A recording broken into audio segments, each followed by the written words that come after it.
Nigeria, by extension Africa, battles a growing youthful population and with little or no meaningful engagement leaves a ticking time bomb on our hands. We are a blessed continent with great wealth, both in people and material. Our focus on ways remains driving conversations that affects us all. Topics in the news, social concerns, politics, leadership, governance, empowerment, resource management, conflict management, finance, SME sustainability, technological innovation, food security, health, education, brain drain, our well-being, citizenship, and much more. Our goal is to continuously drive these conversations, keep them burning at the table to effect a positive change, both for our nation and continent. Ways, what are you saying, has a secret ingredient that completes the conversation every single episode, and that ingredient is you. Our past conversations shaped our yesterday. To shape our tomorrow, we must keep talking. So, I want to hear you. Be a part of our live conversations Mondays through Fridays. And let's all have our say.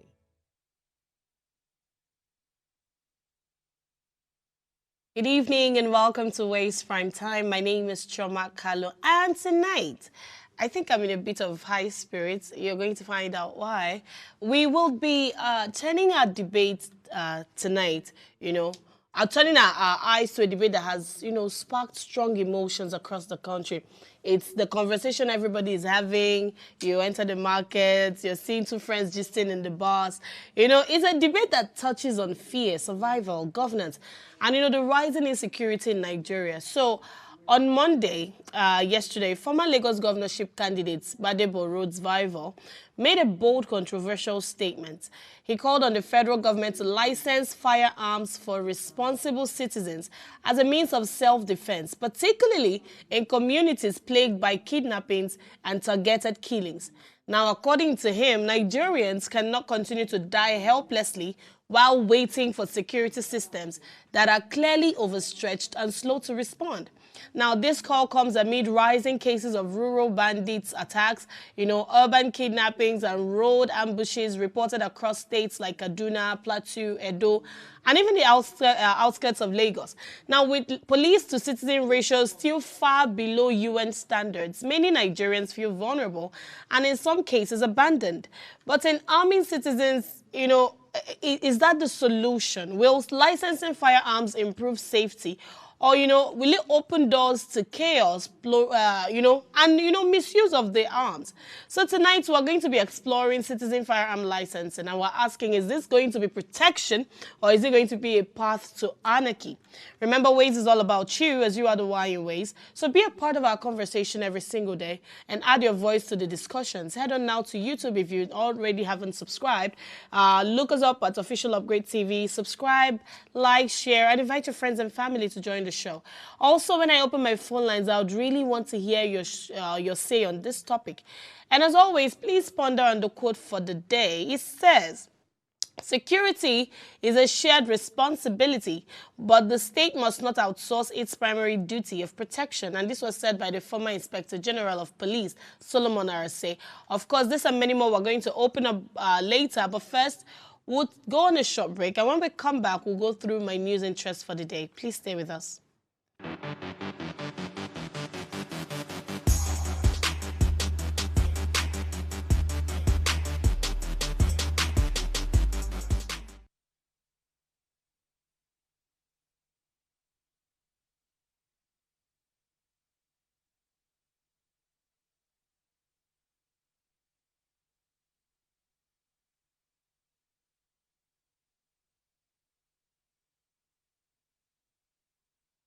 You're welcome back. Let's get to see what's in the news for us today. And like I said when I started, I'm in a bit of high spirit because this very first news, it brings a lot of hope back to Nigeria. Now, the story says 24 abducted Kebbi schoolgirls regain freedom. This is really beautiful. The story says the 24 schoolgirls, I mean, there were 25, then one escaped, so they're 24 now. The 24 schoolgirls abducted from the government girls' secondary school, Maga Kebbi State, have been rescued. Security sources confirmed the rescue of the girls to the cable on Tuesday. Now, details of the effort that led to the rescue of the students are still very sketchy at the time of this report, but an official announcement is expected tonight. Now, remember on the 17th of November, bandits attacked the school and abducted 25 female students after killing the vice principal and injuring a security guard. Now, this is really, really good news, right? I mean, I want to ask a lot of questions, but first I think I should relax and celebrate the fact that these girls were rescued in one piece. Also celebrate with their families, who I'm very sure a lot of them have started losing hope given the history we have with these abductors and abductions, you know, happening in Nigeria. So it's really a win for us as a nation. We're so glad. We're so glad. And I want to say thank you to the security operatives, but we need details as to how this happened, because that was also how the victims of the church attack in Kwara State were also rescued. I mean, I applaud that, but you need to give us details. What happened, right? Was there ransom paid? Because I remember in one of these occasions, they were asking for, I think, about 30 billion for all of them. You know, so what happened really? Was there a combat? Was there a fight? Were any arrests made? Or was it like a conversation, a peace talk, whatever? Just give us something. We'll be awaiting that report by tonight. And we really, really do hope that you're transparent about it. No added information, no padded information. Just give us as it is. But congratulations to the families of these girls, and congratulations to Nigeria on this particular win. Moving on to my second story of interest, it says Nigeria's security challenge beyond police. ADC tells Tinubu. Now, the story says the African Democratic Congress, ADC, has dismissed President Bola Tinubu's withdrawal of police officers from VIPs as political grandstanding, which will not yield any meaningful results in combating the crisis of insecurity in the country. Now, in a statement signed by its spokesperson, Malam Bolaji Abdullahi, the party said resorting to the same old move confirms government's lack of appreciation of the complexity of the security situation in the country and what needs to be done. Now, the ADC called for a holistic national security strategy that integrates all security agencies as a holistic counterinsurgency force. Now, they said the African Democratic Congress, ADC, has dismissed the recent announcement by President Bola Tinubu directing the withdrawal of police personnel from VIP duty. While the directive makes for good headlines, it is not new and demonstrates the government's lack of understanding of the true nature and complexity of Nigeria's worsening security crisis. Now, a country battling terrorism, banditry, mass abductions, and violent crime cannot afford to confuse public relations for policy. Well, you know, it's a two-edged sword for me, right? Because while, of course, you're following the trail of things we've seen over time, that's the ADC now, but also I think this was the step taken by the president was a step in the right direction, especially because the number of policemen we have that are actually doing the job, you know, is nothing compared to the number of citizens we have, okay? And we're seeing more celebrities, more VIPs, you know, moving around with police escorts. It's almost like that is the reason these people enroll in the force, you know? So while I want to see their perspective as a party, you know, I mean, they're also playing their role as an opposition party, but also this is the part where I agree with the president, you know, withdraw them and let them actually do the job, because this is the point where we actually need them to do that job, which is securing lives and properties, you know, of the nation. Now, moving to my final story, it says Southeast reps urge Tinubu to grant Nnamdi Kanu pardon.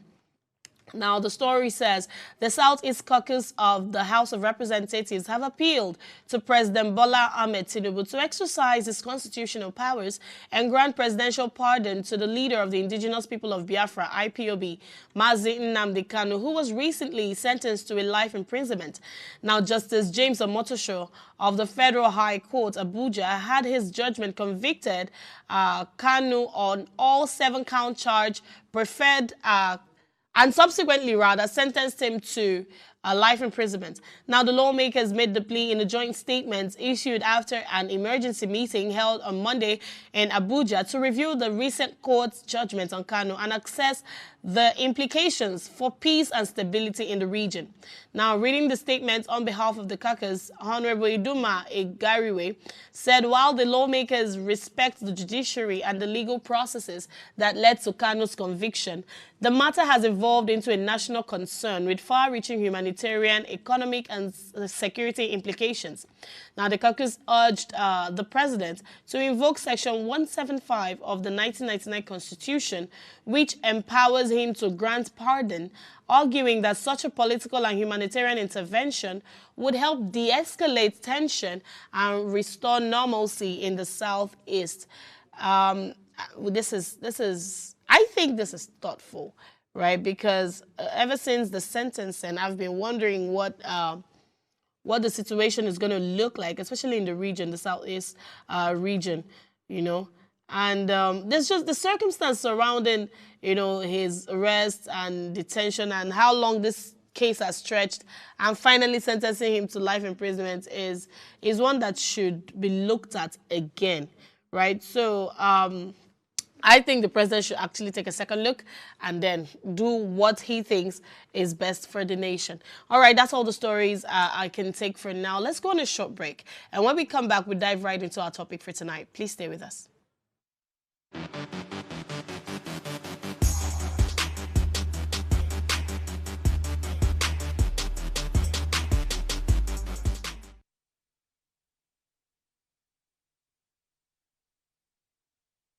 Tell us you're a Nigerian without saying a word. Energy security is one of the most pressing issues for many developing countries like Nigeria. And if there's going to be any meaningful progress, addressing our energy issues is non-negotiable. I need to see light from my house. Make them do something. Band A is expensive. I literally have to turn off all my appliances just to reduce costs. We need light. Introducing the Energy Outlook, your go-to show for everything energy. Every week, we'll bring you the latest insights, innovation, and in-depth analysis of Nigeria's energy sector. From policy discussions to regulatory insights, we'll analyze the key decisions influencing growth and sustainability in the energy sector. We'll bring you the human stories behind the headlines, giving you a personal perspective on the broader energy challenges. Join me every Friday at 6 p.m. for the Energy Outlook, your guide to the future of energy, where energy means business.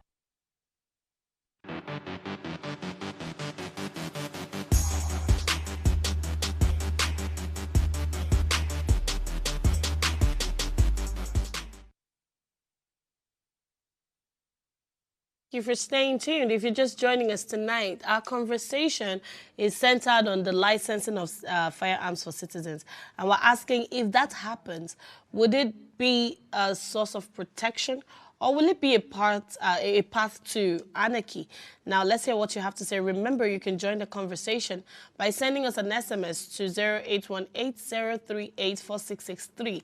Also, our phone lines are open. You can call us on 070-2500-7749 and also on 0701-4242-420. And let's hear what you have to say. Now, you see, this call by GRV for licensed firearms, okay? Like I said, it's a conversation that has been going on since the recent increase in abductions and all of that, right? So this call that he made has reopened an old but sensitive debate, right? The right to self-defense in a country struggling with widespread insecurity. Now, research has shown that Nigeria has one of the lowest ratio of police officers to citizens in Africa. I mean, I highlighted that during my news time. And, you know, about 219 officers per 100,000 people, far below the UN recommended 300 per 100,000. You know, it also shows that over 500 communities nationwide have reported armed attacks, kidnappings, or killings in the last 24 months. Now, again, it shows that the small arms survey, you know, estimates over 6 million illegal arms, you know, firearms are already in circulation in Nigeria. How? We don't know. Now, on the other hand, experts warn that proliferation of weapons, you know, could worsen crime rates, escalate domestic conflict, and, you know, further overwhelm law enforcement. Okay? But now, I mean, these are, I can see the two ends. We're standing in the middle and we're exploring the two ends. So now we're asking, is firearm licensing a necessary response to state failures? Or is it a dangerous shortcut that could just destabilize Nigeria completely? Anyway, joining me to unpack this heated debate, I have Dr. Roy Okidibe, the National Secretary, Retired Members of Nigerian Armed Forces. Good evening, sir, and welcome to the show. Very much. It's Okidibe. Oh my goodness. Okidibe. Okay. All right. So let's get right in the conversation. So JRV yesterday argued that the citizens should be legally armed for self-defense because, you know, the system is failing them. And based on Nigeria's security architecture, right, I want to ask, is this argument valid or very dangerously simplistic? Oh, thank you very much for having me, and thank you for this opportunity. Right. I recall earlier you said you have a very high energy today. I can see that the whole news desk is packed. Okay, let's take it like this now. Right. Before we get into the murky waters. Growing up, I'm 55 right now. Growing up, I know that every home had a machete and a dengon. Every home, in fact, 90% of the houses in the village, either there is a cutlass, a very sharp one, or there is a dengon, you know. And as time goes on, my dad, there are a lot of children in our own house in Benin City, Zeko Street. My dad had a double barrel gun. And he brings it out of his room and he shoots it into the sky once in a while. Most times when we hear people screaming in another place, maybe there's a robbery, he brings out his gun, Mr. Osunde brings his own out, Mr. Major Kwazu retired, all of them brings their guns out and they start shooting and they sanitize the environment. Now, no time that did I see any of my brothers carry that gun to threaten their friends or threaten themselves when they were infighting or whatever. No time did I also see where the police came and say they are searching every house, they want to collect the double barrel guns or the cutlasses that people had. Now, along the line, everybody knew that when there's a fight somewhere, you hear the sound of broken bottles in a party, everybody leaves and goes home. But coming into the use of firearm for self-defense, it shows that there is actually paucity of protective measures from government security agencies within the nooks and crannies. Because most times we'll hear of unpoliced areas, we'll hear of outskirts. So I think that is the area where we'll begin to start this discussion. I mean, the possibility of having firearms, because first of all, I'm wondering, these bandits, where do they get their ammunition from? You know, I feel like that's like one of the very first conversations we should be having as a nation, right? Because these people, many of them don't look like they're educated. In fact, I would say over 90 of them don't look educated. So how do they know these equipments? How do they figure it out?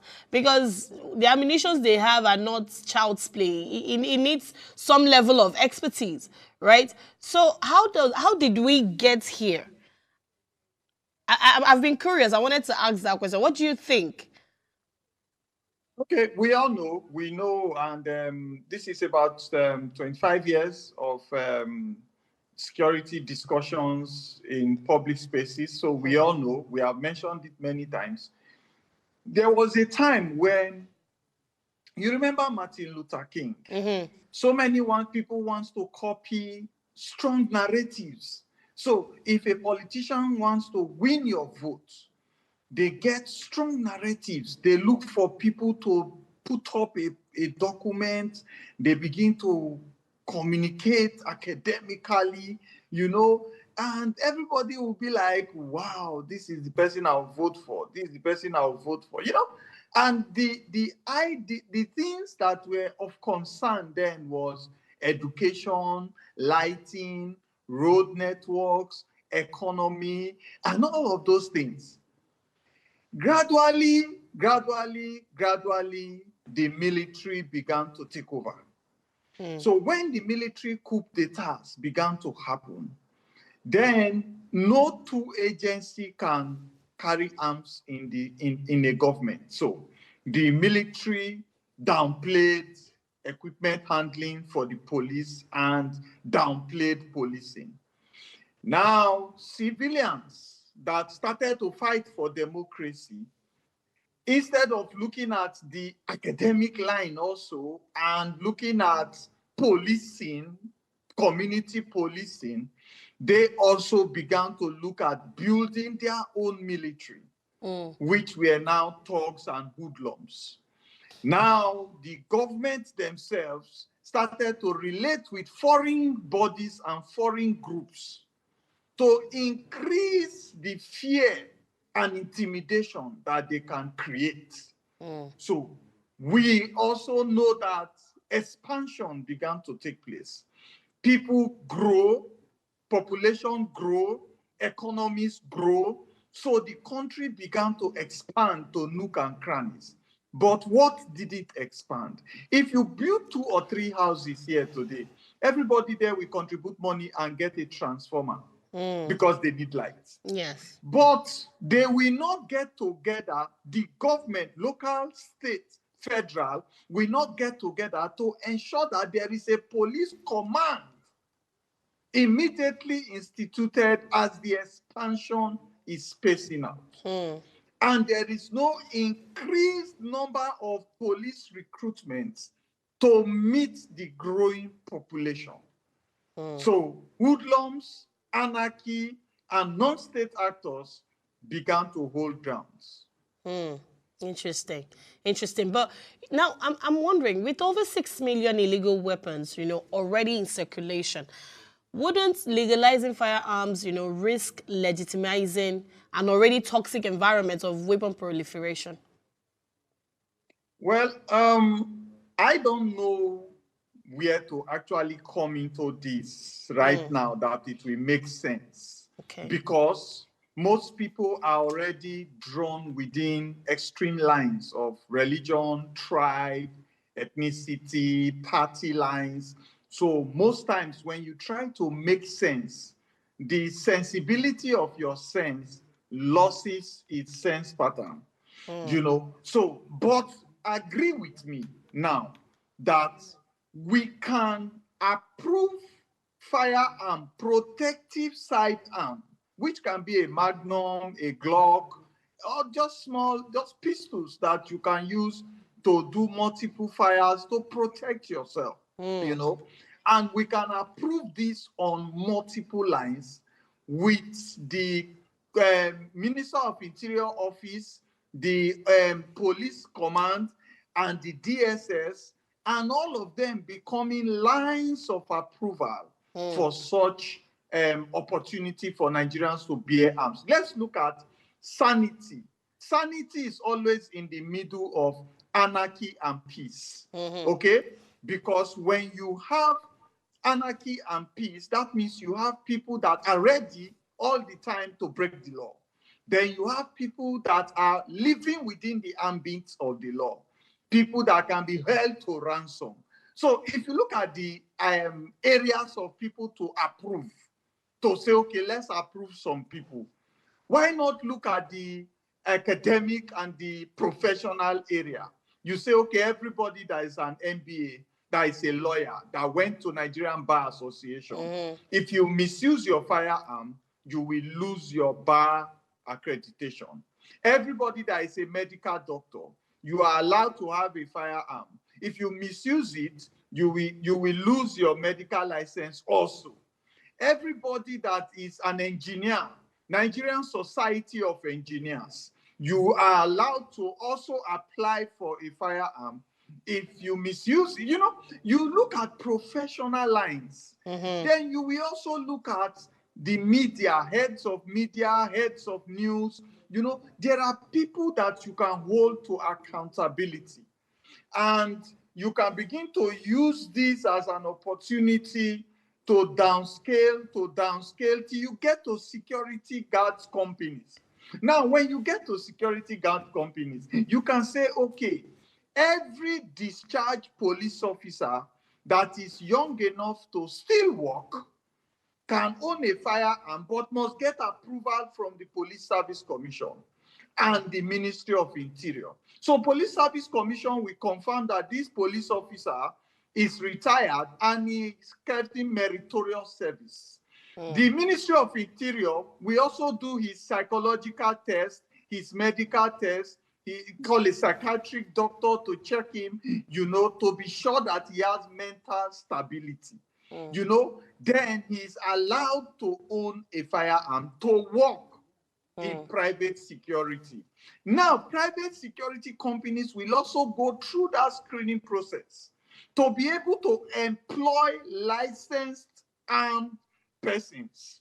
And Ministry of Interior, the Civil Defense Corps, all of them will also screen and say any of your personnel that misuses their firearm, it will affect your license renewal. So there are lines of accountability that will hold you to ransom. And you say, okay, ex-military, ex-police, ex-DSS, as a start, before you will be going to civilians. Those are the only people that can get a firearm and can work as a private security practitioner. You know, so if you work, there are lines, there are things that we can't stay properly on air. You know, I understand that. But most of these attacks happen in rural communities, right? I mean, you look at the north, most of the attacks are happening in their farmlands, are happening, I mean, look at Kwara State. It was a local church with old people, you know. So these rural civilians who are under frequent attack, right? How do they get to protect themselves? Because, you know, I think when Badebo was saying it on air yesterday, I think that was the angle he was looking at. Because when all of these professionals you've noted have these arms, of course, the target isn't, of course, they can get kidnapped, of course, but the target is mostly on the rural guys. You know, people that you want to term the ground level people in Nigeria. How do they actually protect themselves in this? I mean, it's going to be dangerous giving them firearms, but how do we go about it in this case? Okay, one of the first things that we need to agree is the military responsibility is to intervene where there is armed incursion. Okay. Armed incursion that have gone beyond the capability of the police. That means the police will call the military through any of the channels they have available in their relationship and say, okay, please, we need your intervention. But right now, if you go to count 5 universities in Nigeria, you will see people that read security and intelligence studies. These same people are languishing on the street looking for jobs. Right. Now, if you employ this large number of people and you say anywhere there is human presence within a geolocation, there must be a police command.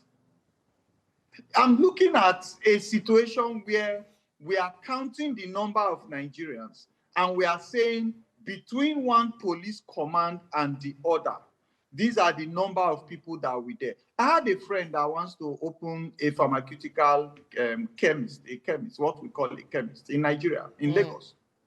And he told me he can't take a building within this area, because there's one other pharmaceutical firm, a chemist there, that they have a certain span that the government approved. That should be what should be approved for the police. And I say it, anytime you install a transformer in a community, and that transformer is already feeding number of persons at a particular count, definitely the power producing company will be aware of how many people they are supplying to in that area by only that transformer. Let's forget the political count of number of Nigerians. INEC said there are so and so registered voters here. Let's forget all those ones. Let's use that transformer now to say, okay, XYZ people are feeding from this transformer times maybe 2 of the people in this area. Then you will know they need a police command in that place. So before you begin to feed the people with the opportunity to protect themselves, allow them to be able to have a police command. That's one. 2, there are citizens from that place that are in high places in Nigeria. NNPC, Chevron, ExxonMobil, they are in US, Canada. They can also come together and say, we are employing Banana Nigeria Limited Security Company. They have approval to deploy armed guards. We want them to cover that our school in the village because we are alumni of the school. So you are backing up the police with armed personnel approved from a licensed private security company who will now employ retired military police DSS officers, possibly from your area, to have the connect for language and culture and say, we are going to support the police like this. And the police will say, okay, we will need 2 or 3 commands in that place. Go to XYZ universities, find out those students that read criminology and security studies that are ready to work as police officers. Don't pay below 300-400K, because that is something that some of these our politicians just transfer to somebody as a token. So we should pay well, employ the academic and enlightened citizens of Nigeria in private security into the police, and allow private security guards company at lines of clearance from Ministry of Interior to the police officers to the NSA to be able to employ approved, accredited, permitted, licensed, armed, retired military veterans, military police, DSS. And in that light, you will have backup for the police and enough police in policing areas. That makes sense. But we'll go on a very short break, and when we come back, we'll continue the conversation. Please stay with us, sir.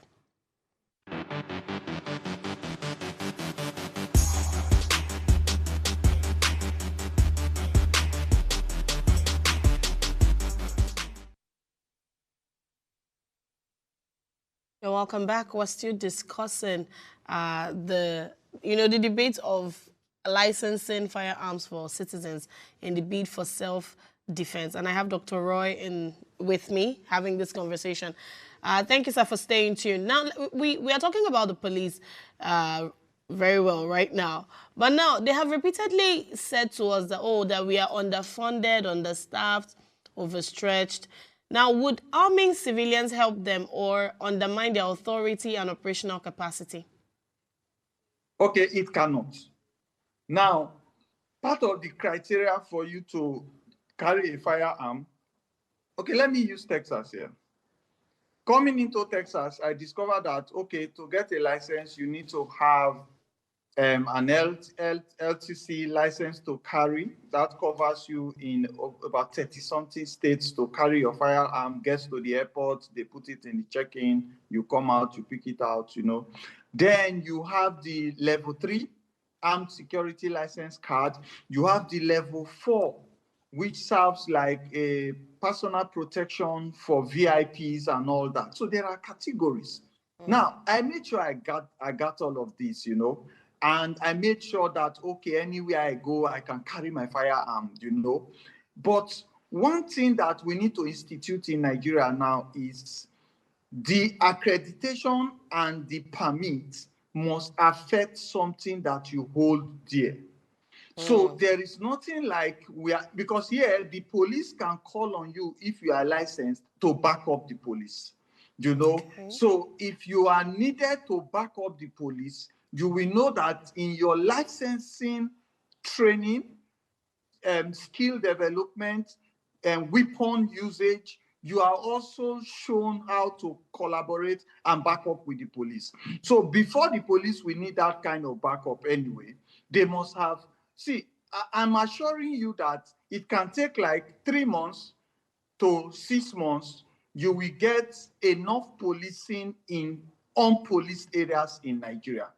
And to pay them will not be a problem, because we have seen, all of us have seen that when it's necessary, 2,000, 3,000 policemen are sent to a place because there's a political rally going on there. So we already know these things. And military personnel, retired military veterans like us, we already know that when it comes to retiring, just promote a general to retire maybe 200 other generals. How are they paid? You know, how are they paid their disengagement allowances? Some of these politicians too, when they want to do some things like they want to bid for this, they want to add any budget like we have seen and forgiven, you know. But when it comes to security, we should be sure that the payment of those police officers do not go to hands that can abuse it. Let me tell you one. If you get innocent vehicles, that is innocent and any other person that does vehicles in Nigeria. So it doesn't seem that we are marketing. Give those vehicles to the police. They will not buy fuel. You will give them a card. They will carry that card to any NNPC gas station, which will also need to spread. And they will have a partnership and just fill up. Now, too, that car, that vehicle, the hHuug, we go back to Innocent or Volkswagen or Peugeot or any other company that produced it and get servicing every 3 months. You know, change the tires, do any patching on the body. So there's nothing like our vehicle is broken down. Take it to the manufacturer. Those guys send their bill to the CBN, and from there, that circle goes on and you are sure of that recovery. You know, so if you want to look at internet in any of the policing areas, you can liaise with any of the providers and say, put solar there, make sure they have internet to run their drones, to run their reviews on cameras and all of that. So don't give monies to people that you know that will be tempted to divert the use of that. We know about structure, you know, and you can have these financial processes to run some of these things. That is what we are looking at. And you know, insecurity often thrives on weak justice systems, I must say, and, you know, slow prosecutions. We've seen that over time in Nigeria. Now, I'm wondering, will firearm licenses solve, you know, symptoms without really addressing root causes like the impunity and corruption that we have seen over time? Look, when the strategy of political terrorism was being implemented in Nigeria, when it was being deployed, the first thing to look at are institutions that are on ground that will serve as impediments. And the next thing will be to pull down those institutions. The apex institution in Nigeria that's supposed to ensure that the Constitution is respected and abided with is the judicial processes, you know. And before you know what was happening, found in the sockaway pit of so and so judicial person, or this one was not allowed to become head of Federal Judicial Service Commission, you know. So politicians entered into that. And when politicians entered into that, when they were seeing that, okay, the judiciary is struck, then how do you manage the law? Because it's like, but the law is there. So the National Assembly and the Senate, began to do processes to rejig. We now started to have bylaws and all those kind of things that they pop up, Then you will now ask me, what about citizens of Nigeria that are natives of those areas that have problems? I will call his name. Every time I mention his name, people will call me by the side, some of my senior officers, and say, leave that matter. David Mark. David Mark. He was a retired army officer. Am I correct? A military officer. Now, David Mark was Senate president for how many years, man? A couple of years. That David Mark that was Senate president was there when TV, Jukun, and so many citizens in Benue were slaughtered. That's right. He was there when the killings started.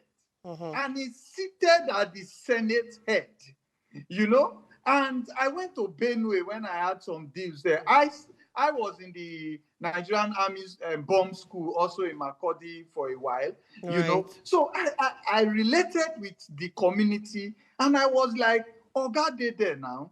What has he been doing towards putting professional strategies in place? So as we speak right now, citizens of attacked communities that are in places in governance that should speak, they have gone comatose. I mean, I like this conversation, sir, but I'm worried for Nigeria, okay? Because somehow the government seem to know what to do, but are not doing it. It just makes it look like we are going round in circles.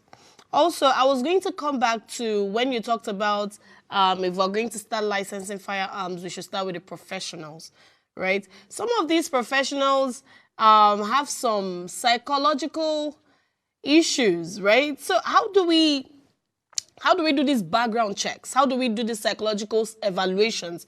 What should be non-negotiable for us as a nation if we're ever going to license firearms for these people? I've told everyone that the first line to follow in Nigeria is accountability.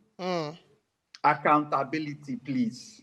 If we can institute constitutional accountability, once you see the police, I've told you within the next 6 months, that is before June, you can have unpoliced areas in Nigeria covered. I'm telling you that. Okay. Unpoliced areas. How? See, all those areas you don't have police officers, if you tell a bank, Zenith Bank, that build a branch there and build 2 or 3 banks come together, they can build a regional police office there. I'm telling you, if you talk to the people supplying vehicles and say, can we give them vehicles? You will see vehicles there. Once that is instituted, you will be shocked that the recruitment process is not like we don't have people that want to join the police. So right now, people are paying money to join the police. People are selling their properties for their children to be able to enter the police. So forget military first and make sure you populate police areas, unpoliced areas.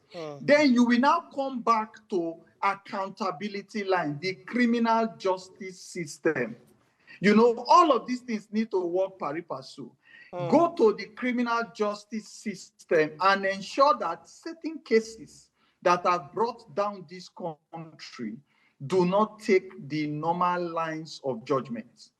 They must be executed with speed and timeliness so that the penalty deliverables to the criminals and the perpetrators will immediately reduce how juicy such a thing will be. I used to trek to Pobahi those days. All of us from Izeko Street will trek to Pobahi to go and watch Firing Squad. And as we are coming back, everybody will be quiet. We'll be quiet because we have seen where they are shooting thieves, the Firing Squad. So if we follow that line, pari passu, then we are also looking at who are the first set of people. It's not only the academicians. I'm talking also with the retired military police at simultaneous approval levels. I'm talking about security guard companies too, also giving license to provide armed security. I'm talking about, so if we have all of this running the same time and give it 6 months, I'm assuring you that there will be some level of stability. Amazing, amazing. So just before we wrap up, what should or what must the government do first before even considering this licensing, right? So are we just looking at police reforms, or we're looking at border control, intelligence gathering, arms mop-up? In what order, what should come first for the government? Nigerian government. Most times when we talk about what will come first, in the next few seconds, what will come first becomes what will come last. Absolutely. Because the security dynamics to capture insecurity vulnerabilities is different. Now, if you look at security perpetrators, non-state actors, one of the opportunities they have is the sentiment around their activities. The sentiment. We have called them for plea bargain. We have people going around saying that, oh, they are just fighting. They are not as bad as IPOB. IPOB is saying that, oh, people are killing in the north also. Why are we the only one bad? And before you know, Sunday Igboho want to start his own. And it just becomes a national thing. But if you remove that sentiment and make murder, as in criminal activities, and make them answer to what the law says against that, and there is a bold judge and a system ready to sign into action whatever judgment is given, then you'll be sure that the government can start to clean up. Then the government itself must tell its people, because every government now is a godfather. It's feeding so many people are fighting for them online, WhatsApp groups, and everywhere, whether they are doing well or not. It should tell its people that, can we change the narratives in our time? Can we say enough is enough? And any government that can say that in Nigeria may leave office without anything, but the glory of God will shine on him, because he will see the valuable variable of his action in our economic growth and stability. And don't forget also, let me lastly put that these guns we are talking about will be manufactured in Nigeria. So it's also an economic angle, and it's traceable, because there are devices you can put on it that we can know where it is at every time once you purchase it. I mean, I think in one end is a win, but then in another end it scares me, because like we've just said, it takes a really bold godfather, whatever they want to call themselves, to tell his boys, oh, retreat, let's do things right.